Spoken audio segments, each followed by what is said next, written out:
तो चले order 5 issue and service of summons को कंटिन्यू करते हैं। प्रीवियस 2 लेक्चर्स में हमने इस ऑर्डर के 20 रूल्स जो थे वो डिटेल के साथ कंक्लूड कर दिए थे। तो ये हमारा इस ऑर्डर का लास्ट लेक्चर है और इस लेक्चर में हम बाकी जितने भी रूल्स रहते हैं वो डिटेल के साथ हम कवर कर लेंगे। प्रीवियस लेक्चर और बाकी आने वाले लेक्चर्स अगर आप लोग देखना चाहते हैं तो बेहतर ये है कि आप लोग इस यूट्यूब चैनल को सब्सक्राइब करें और साथ में बेल का बटन भी दबाएं ताकि आने वाले लेक्चर्स आप लोगों को टाइम पे मिल सके। तो चलिए कंटिन्यू करते हैं। Order 5 rule 21 service of summons where defendant resides within jurisdiction of another court. तो उस सूरत में समन को किस तरह से सर्व किया जाएगा, किस तरह से डिफेंडेंट को समन दिया जाएगा कि अगर डिफेंडेंट कहीं और रहता है, किसी और जुरिसडिक्शन में रहता है और ये जिस कोर्ट को ये डिफेंडेंट रिक्वायर्ड है वो किसी और जगह पे है, तो उस सूरत में समन जो है वो किस तरह से सर्व किया जाएगा। यानी जिस कोर्ट को डिफेंडेंट रिक्वायर्ड है, जिस कोर्ट के सामने डिफेंडेंट को अपीयर होना है वो किसी और जगह पे है, किसी और डिस्ट्रिक्ट में है या किसी और प्रोविंस में है और डिफेंडेंट जो है वो कहीं और जगह पे रहता है जहाँ पे इस कोर्ट की जुरिसडिक्शन नहीं है, तो फिर उस डिफेंडेंट पे समन जो है किस तरह से सर्व किया जाएगा। A summons may be sent by the court by which it is issued, whether within or without the province, either by one of its officers or by post to any court not being the high court having jurisdiction in the place where the defendant resides। तो इस सूरत में फिर ये होगा कि जिस court को ये डिफेंडेंट रिक्वायर्ड है ये एक समन भेजेगा पोस्ट के ज़रिए से या किसी ऑफिसर के ज़रिए से, एक समन सेंड करेगा, भेजेगा उस कोर्ट को जिस कोर्ट की जुरिसडिक्शन में ये डिफेंडेंट रहता है। यानी कोर्ट एक समन इशू करेगा किसी दूसरे कोर्ट को या किसी दूसरे डिस्ट्रिक्ट में जो कोर्ट है जहाँ पे डिफेंडेंट रहता है उसको भेजेगा, या किसी दूसरे प्रोविंस में जहाँ पे डिफेंडेंट रहता है, तो जिस कोर्ट की जुरिसडिक्शन में वो डिफेंडेंट रहता है उस कोर्ट को ये पहला वाला कोर्ट जो है वो समन भेजेगा बाई पोस्ट के ज़रिए से या फिर किसी ऑफिसर के ज़रिए से। लेकिन हाँ, अगर वो किसी और प्रोविंस में है वो डिफेंडेंट तो उस प्रोविंस के हाई कोर्ट को नहीं भेजेगा। डिस्ट्रिक्ट कोर्ट को भेज सकते हैं लेकिन हाई कोर्ट को नहीं भेजेगा पहला वाला कोर्ट। तो इस तरह जिस कोर्ट की जुरिसडिक्शन में ये डिफेंडेंट रहता है तो उसको एक समन भेजा जाएगा इस कोर्ट की तरफ से जिस कोर्ट को ये डिफेंडेंट रिक्वायर्ड है। रूल 22 को ओमिट किया गया है। Rule 23 duty of court to which summons is sent. तो फिर उसकी कोर्ट की ड्यूटी क्या होगी। यानी 21 रूल 21 में हमने कहा कि ये कोर्ट जो है जिसको ये डिफेंडेंट रिक्वायर्ड है ये दूसरे कोर्ट को समन भेजेगा कि जिसके जुरिसडिक्शन में डिफेंडेंट रहता है। तो जिस कोर्ट को ये समन भेजा गया उस कोर्ट की ड्यूटी क्या होगी, उस अदालत की ड्यूटी फिर क्या होगी जिसको ये समन रिसीव हुआ है। The court to which a summon is sent under Rule 21 shall, upon receipt thereof, proceed as if it had been issued by such court, and shall then return the summons to the court of issue together with the record, if any of its proceeding with the regard thereto। तो उस court की फिर duty ये होगी कि ये court जो है इस समन को डिफेंडेंट पे इस तरह से सर्व करेगा कि जैसे कि यानी इस तरह से समझा जाएगा कि इसी कोर्ट ने अपनी तरफ से इस समन को इशू किया है। यानी ये समझा जाएगा कि इसको किसी और कोर्ट ने नहीं भेजा है बल्कि इस कोर्ट ने अपनी तरफ से इस समन को इशू किया गया है। और वो कोर्ट जो है ड्यूटी उसकी ये होगी कि ये कोर्ट जो है डिफेंडेंट पे उस समन को जो इसको रिसीव हुआ है सर्व करेगा। यानी डिफेंडेंट को दिया जाएगा उस कोर्ट की तरफ से या भेजा जाएगा, और साथ में ओरिजिनल जो है पहले वाले कोर्ट को वापस भेज दिया जाएगा। जिस कोर्ट ने इसको सेंड किया है उसी कोर्ट को वापस भेज दिया जाएगा, और साथ में ये रिपोर्ट भी दिया जाएगा कि इस समन को किस तरह से सर्व किया गया या सर्व नहीं किया गया। जो भी डिटेल है ये डिटेल भी समन के साथ उसी कोर्ट को भेजी जाएगी जिस कोर्ट ने इस कोर्ट को ये समन सर्व करने के लिए भेजा है। Rule 24 service on defendant in prison. तो अगर कोई डिफेंडेंट प्रिजन में है यानी एक प्रिजनर है, उस पे समन सर्व करना है, तो उस सूरत में कौन सा तरीका अप्लाई किया जाएगा। Where the defendant is confined in prison the summon shall be delivered or send by post or otherwise to the officer in charge of the person for service on the defendant. तो summon को उस सूरत में यानी अगर ये defendant जो है ये किसी प्रिजन में है, ये एक कैदी है, इसको समन देना है, तो फिर उस सूरत में किसी पोस्ट के ज़रिए से इस समन को इस प्रिजन का जो इंचार्ज है, जो हेड है इस जेल का जिसमें ये कैदी रहता है, जिस पे समन सर्व करना है, डिफेंडेंट है जो, तो इस जेल का या प्रिजन का जो इंचार्ज है उसको ये समन भेजा जाएगा या दिया जाएगा कि आप ऐसा करें कि आपके पास ये जो कैदी है, डिफेंडेंट है, इसको ये समन जो है दे दे या उस पर सर्व कर ले। Rule 25 service where defendant resides out of Pakistan etcetera and has no agents. तो अगर डिफेंडेंट पाकिस्तान से बाहर है यानी पाकिस्तान की टेरिटरी में नहीं है, वो कहीं और है और नहीं उसका कोई एजेंट है, तो फिर उस सूरत में सर्विस जो है किस तरह से सर्व किया जाएगा। Where the defendant resides out of Pakistan and has no agent in Pakistan in power to accept service, the summons shall except in the cases mentioned in Rule 26A be addressed to the defendant at the place where he is residing and sent to him by post if there is a postal communication between such place and the place where the court is situated। यानी अगर कोई defendant जो है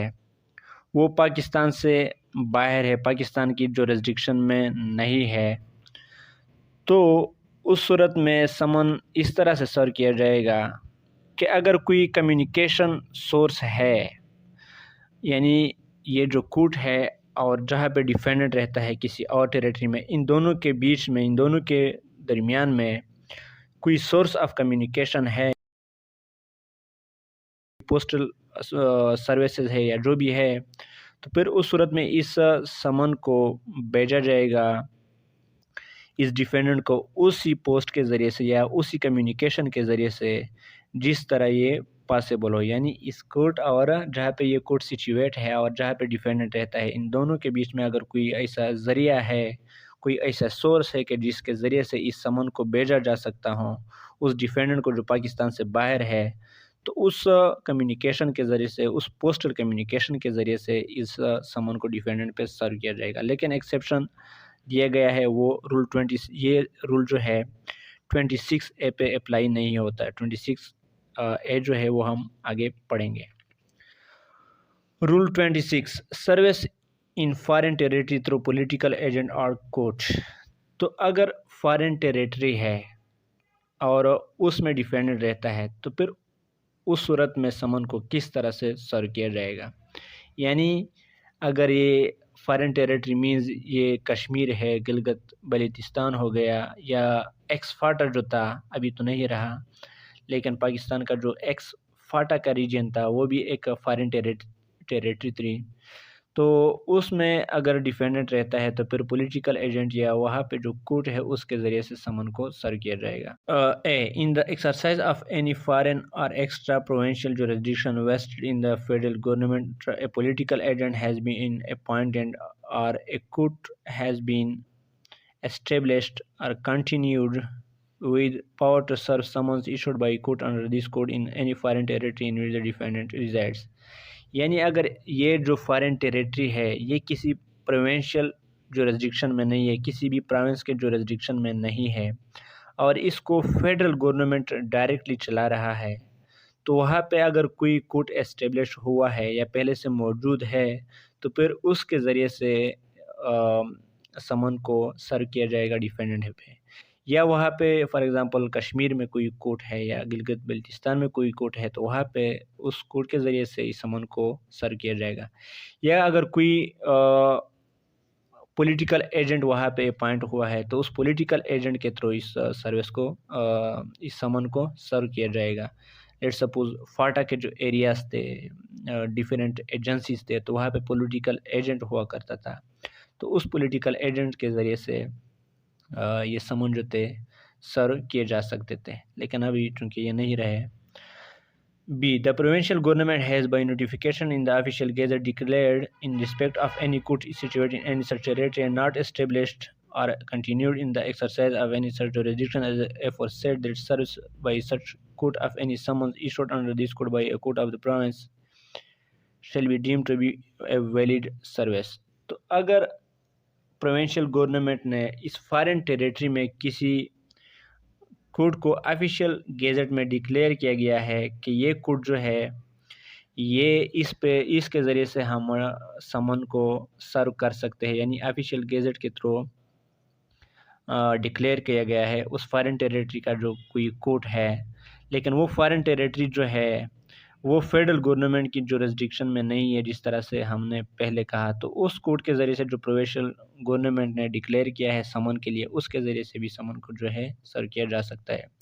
the summons may be sent to such political agent or court by post or otherwise for the purpose of being served upon the defendant।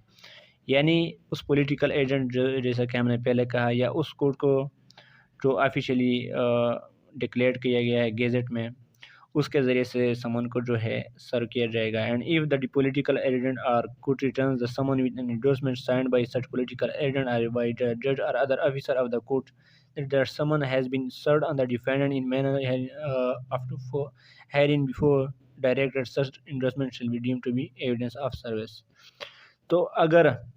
ये जो political agent है और ये जो या फिर ये जो कोर्ट है जिसके ज़रिए से ये समन सर्व किया गया है फॉरेन टेरिटरी में, तो वो ओरिजिनल समन जो है वो वापस भेजेगा उसी कोर्ट को जिसने ये इशू किया है, और साथ में ये इंडोर्समेंट भी देगा और इस इंडोर्समेंट को ये पॉलिटिकल एजेंट साइन करेगा, या अगर कोर्ट के ज़रिए से इसको सर्व किया गया है तो वो जज या कोई ऑफिसर ऑफ द कोर्ट इसको साइन करेगा कि जी हाँ हमने ये जो समन है डिफेंडेंट पे सर्व किया है। तो इस इंडोर्समेंट के बाद इस समन को इस तरह से समझा जाएगा कि इस समन को ड्यूली सर्व किया गया है, ये एक एविडेंस होगा डिफेंडेंट के अगेंस्ट के आप पे ये समन जो है सर्व हो चुका है। Rule 26A service on civil public officer और on servant of railway company और लोकल अथॉरिटी इन इंडिया। तो अगर कोई सिविल पब्लिक ऑफिसर है या कोई रेलवे का सर्वेंट है यानी रेलवे कंपनी का सर्वेंट है या कोई लोकल अथॉरिटी है उसका कोई सर्वेंट है इंडिया में, तो उस पे समन जो है किस तरह से सर्व किया जाएगा। Where the defendant is a servant not belonging to the military, naval और air forces of any government in India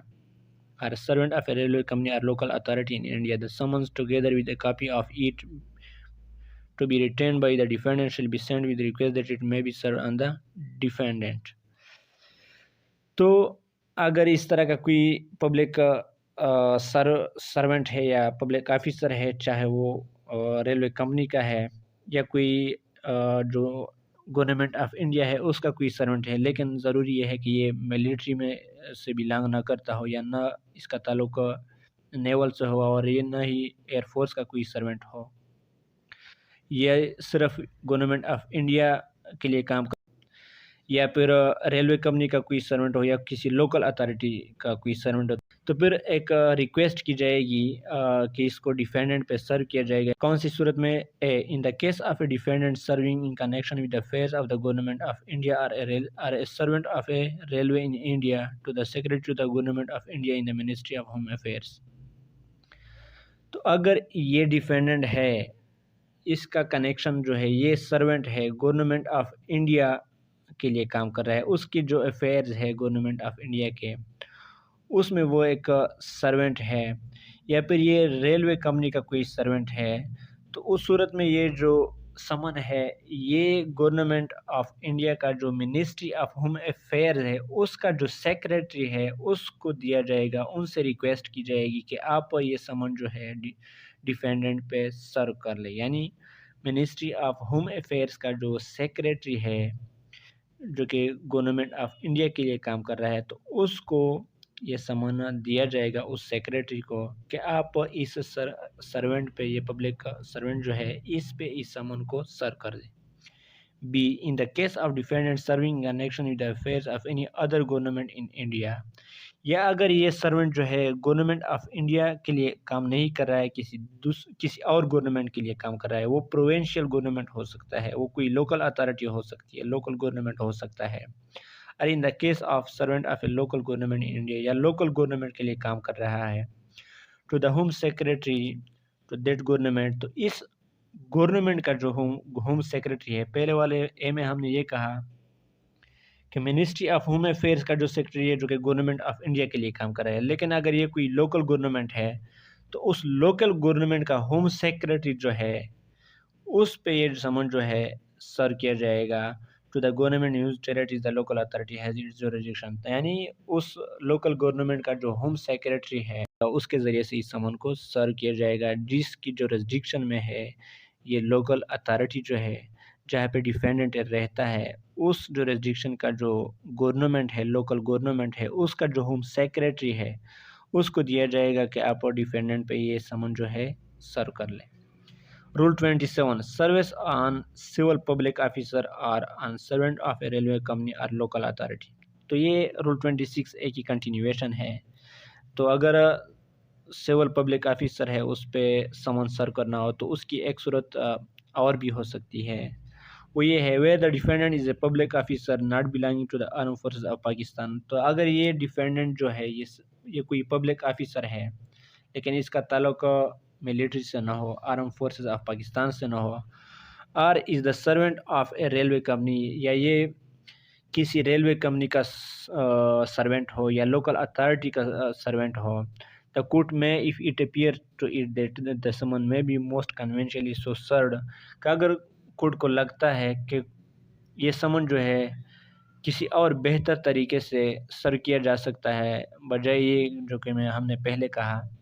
send it for service on the defendant to the head of the office in which he is employed together with a copy to be returned by the defendant। तो फिर उस सूरत में अगर court को लगता है कि ये बेहतर तरीका होगा, ये बेहतर तरीके से इस समन को दिया जा सकता है डिफेंडेंट को, तो फिर वो सर्वेंट जो है या जो डिफेंडेंट है वो जिस डिपार्टमेंट में काम कर रहा है उस डिपार्टमेंट का जो हेड ऑफिस है, जो हेड है, प्रिंसिपल है, चेयरमैन है, डायरेक्टर है, जो भी है, उसके ज़रिए से इस डिफेंडेंट को समन जो है दिया जाएगा, सर किया जाएगा जिस डिपार्टमेंट में ये डिफेंडेंट काम कर रहा है। यानी किसी डिपार्टमेंट का जो हेड है उस हेड के ज़रिए से उस डिफेंडेंट पे समन जो है सर किया जाएगा, क्योंकि ये डिफेंडेंट उसी डिपार्टमेंट में काम कर रहा है। तो ये एक बेहतर तरीका हो सकता है अगर कोर्ट को लगे। Together with a copy to be return by the defendant, एक कापी भी भेजी जाएगी और वो कापी डिफेंडेंट अपने साथ रखेगा। Rule 28 service on soldier sellers और एयरमैन। तो किसी सोल्जर पे समन को सर्व करना या किसी सेलर पे जो शिप्स के क्रूमैन हो सकते हैं, शिप्स चलाने वाले हो सकते हैं जो कि समंदर में अपनी सर्विसेज दे रहे हैं सी के थ्रू, या एयरमैन हो सकता है, पायलट हो सकता है, कोई क्रू मेंबर हो सकता है, उस पे समन जो है किस तरह से सर्व करना है। Where the defendant is a soldier और airman the court shall send the summons for service to his commanding officer together with a copy to be returned by the defendant. तो अगर ये डिफेंडेंट जो है ये कोई सोल्जर है या एयरमैन है या सेलर है, तो उस सूरत में ये जो समन जो है ये उसके कमांडिंग ऑफिसर को दिया जाएगा। यानी इस सोल्जर या सेलर का या एयरमैन का जो कमांडिंग ऑफिसर है, यानी जो उसके ऊपर अथॉरिटी वाला है, यानी ये सेलरमैन जो है या एयरमैन है या सोल्जर है जिसके अंडर ये काम कर रहे हैं, जिस कमांडिंग ऑफिसर के अंडर ये काम कर रहे हैं, उस कमांडिंग ऑफिसर के ज़रिए से इस समन को इन डिफेंडेंट पे सेलर या एयरमैन या सोल्जर जो है सर्व किया जाएगा। एक कापी भी साथ में दी जाएगी जो कि डिफेंडेंट ने अपने साथ रखनी होती है। Rule 29 duty of person to whom summons is delivered or send for service. तो फिर जिस बंदे को, यानी अगर डिफेंडेंट पे पर्सनली सर्व नहीं किया जा रहा है, किसी और बंदे के ज़रिए से इस समन को सर्व किया जा रहा है, जिस तरह से हमने कहा कि अगर वो जेल में है तो उस प्रिजन का जो इंचार्ज है उसके ज़रिए से समन सर्व करना है, या फिर हमने जो कमांडिंग ऑफिसर की बात की, उसके ज़रिए से समन को सर्व करना है, या फिर ये होम सेक्रेटरी की हमने बात की, उसके ज़रिए से हमने समन जो है सर्व करना है। तो फिर उस बंदी की ड्यूटी क्या होगी जिसको ये समन दिया गया है कि आप इसको सर्व कर दें, उसकी ड्यूटी क्या होगी? Sub rule 1, where a summon is delivered और sent to any person for service under rule 24, 27 और rule 28, such person shall be bound to serve it if possible and to return it under his signature with a written acknowledgement of the defendant, and such signature shall be deemed be evidence of service। तो अगर ये समन जो है किसी prisoner को भेजना है, यानी जो प्रिजन का इंचार्ज है उसके ज़रिए से भेजना है, या फिर किसी हेड ऑफ द ऑफिस जो है, जो इससे पहले हमने बात की, उसके ज़रिए से भेजना है, या फिर कमांडिंग ऑफिसर के थ्रू हमने भेजना है, तो उस कमांडिंग ऑफिसर की या जेल का जो इंचार्ज है उसकी या जो हेड ऑफिस है उसकी ड्यूटी ये होगी कि ये डिफेंडेंट पे इस समन को, वो बाउंड होगा कि वो डिफेंडेंट पे इस समन को सर्व कर दे, और साथ में जब ये सर्व हो जाता है तो फिर ओरिजिनल जो है उस पे अपनी सिग्नेचर के साथ रिटर्न करेगा उसी कोर्ट को जिसने इस बंदे को ये समन भेजा है, और एक्नॉलेजमेंट देगा कि जी हाँ, ये समन जो है हमने उसी ही डिफेंडेंट पे सर्व किया है जिस डिफेंडेंट के अगेंस्ट ये समन हमारे पास आया था। और जब वो ये इंडोर्समेंट देंगे, ये जो जेल इंचार्ज है या ये जो हेड ऑफिस है या फिर ये जो कमांडिंग ऑफिसर है, जब ये इंडोर्समेंट देंगे कि जी हाँ, हमने इस समन को डिफेंडेंट पे सर्व किया गया है और अपनी सिग्नेचर भी देंगे, तो फिर इस समन को ये समझा जाएगा कि ये समन जो है सर्व हो चुका है completely. Sub rule 2, where from any cause service is impossible the summons shall be returned to the court with a full statement of such cause and of the steps taken to procure service, and such statement shall be deemed to be evidence of non-service। तो अगर ये समन जो है उस बंदे ने जिसकी हमने पहली बात की उन्होंने सर्व नहीं किया है या सर्व नहीं हो पा रहा था, पॉसिबल नहीं था, तो फिर वो ये स्टेटमेंट भी साथ में देंगे कोर्ट को कि ये जो समन जो है ये सर्व नहीं हो रहा है, और साथ में ये भी बताएंगे कि हमने ये स्टेप्स लिए, हमने ये कोशिश की कि डिफेंडेंट पे सर्व किया जाए लेकिन सर्व नहीं हो पाया।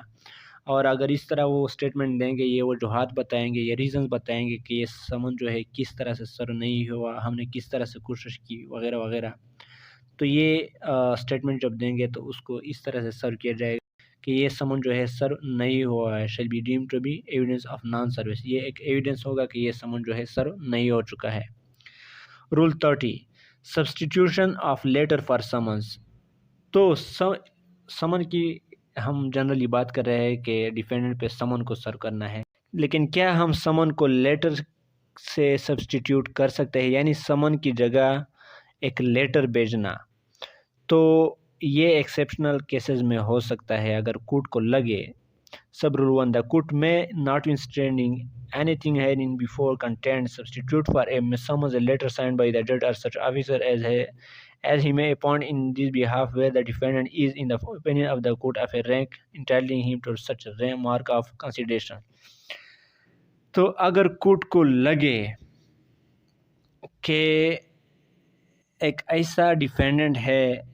कि वो एक ऐसी रैंक का है कि उस पे समन की बजाय एक लेटर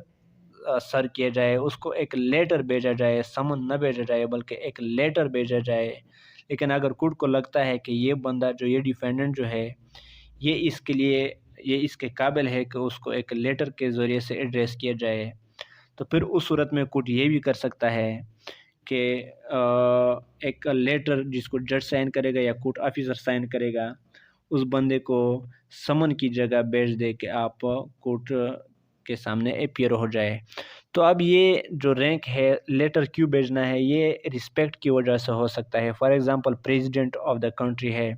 तो ये एक ऐसे रैंक का बंदा है जिसको कोर्ट समझती है कि इसको समन की बजाय एक लेटर भेजा जाए और लेटर के ज़रिए से उसको आगाह किया जाए। बाकी ये जो समन और लेटर है इसकी जो कंटेंट्स है उसमें इतना फ़र्क नहीं। सब rule 2, a letter substituted under sub rule 1 shall contain all the particulars required to be stated in summons and subject to the provision of sub rule 3 shall be treated in all respects as summons। तो ये जो letter है इसमें difference नहीं है ज़्यादा summons के साथ। तो जो पर्टिकुलर समन्स में दिए गए हैं यानी जो कंटेंट्स समन्स के हैं वही कंटेंट्स लेटर्स के भी होंगे, लेकिन सिर्फ फ़र्क ये है कि ये एक लेटर में वो समन है, बाकी जो कुछ समन में लिखा जाता है वही कुछ लेटर में भी लिखा जाएगा। Sub Rule 3. A letter to so substituted may be sent to the defendant by post or by a special messenger as selected by the court. तो ये लेटर जो है ये किसी पोस्ट के ज़रिए से भेजा जा सकता है या कोर्ट किसी ख़ास बंदे को, एक स्पेशल मैसेंजर को, एक ख़ास बंदे को अपॉइंट कर सकती है कि आप